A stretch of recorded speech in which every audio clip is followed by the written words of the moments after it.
Welcome to Minnesota Dog Lover TV. Today we're visiting the Grand Avenue Veterinary Center in St. Paul. If you've ever wondered, what is the ideal weight for my dog? Here is Dr. Heather Stadtherr to tell us more. Today I'm going to talk to you about determining your pet's ideal weight or body condition score. Obesity is a problem in pets just like it is in people. About 50% of our pet dogs are obese, which can lead to other problems with their joints, things like diabetes and other systemic problems. So it's really important to try to keep your pet at their ideal weight. There was a study done by Purina several years ago. It's called a lifetime landmark study that followed dogs over many years, and it showed that keeping pets at your ideal weight would extend their lifespan by 2 years, which is huge for our pets that only maybe live 10 to 12 years. So adding 2 years onto their lives is really important.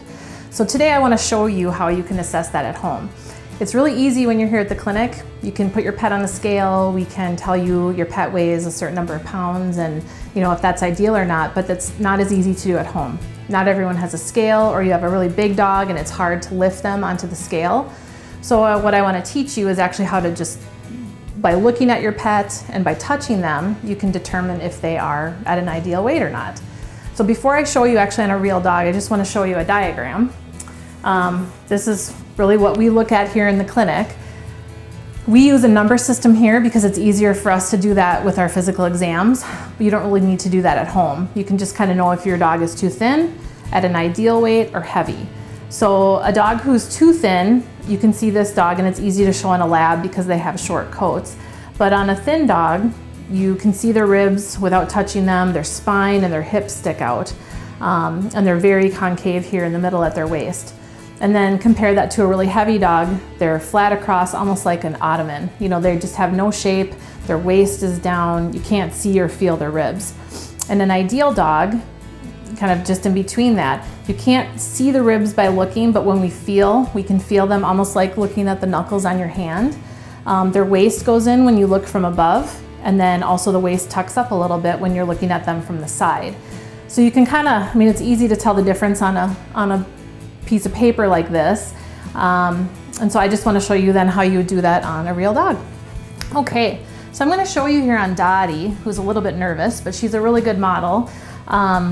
She looks a lot like the pictures on the chart that I showed you. So, at home, this is what you can do. You can just get your hands on your dog, and you can't see her ribs, but I can press. I'm not using a lot of pressure, and I can just kind of feel her ribs. She has a little bit of a padding, almost like taking your knuckle and just feeling it.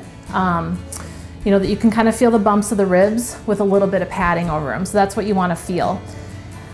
And then it's hard to see from above, but you can kind of use your hands and see that she almost has like an hourglass kind of shape here. So her waist is going in from above, and then from the side, her waist comes up. With her fur coming down, it's a little hard to see, but from the side, her waist comes up. So we have a tucked up waist. We have a waist that goes in up from above. You can feel the ribs but not see them.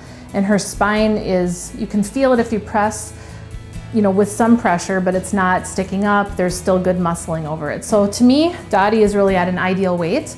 And you can kind of use the chart that I showed you, on a dog that'd be really heavy, really wide, or a dog that would be too thin, and how that would look compared to Dottie. So that's how you can assess it at home. We can always come into the vet and check the weight and just kind of see if you're tracking in the right direction, but using your hands at home is a really easy way to assess if your dog is at an ideal weight or not.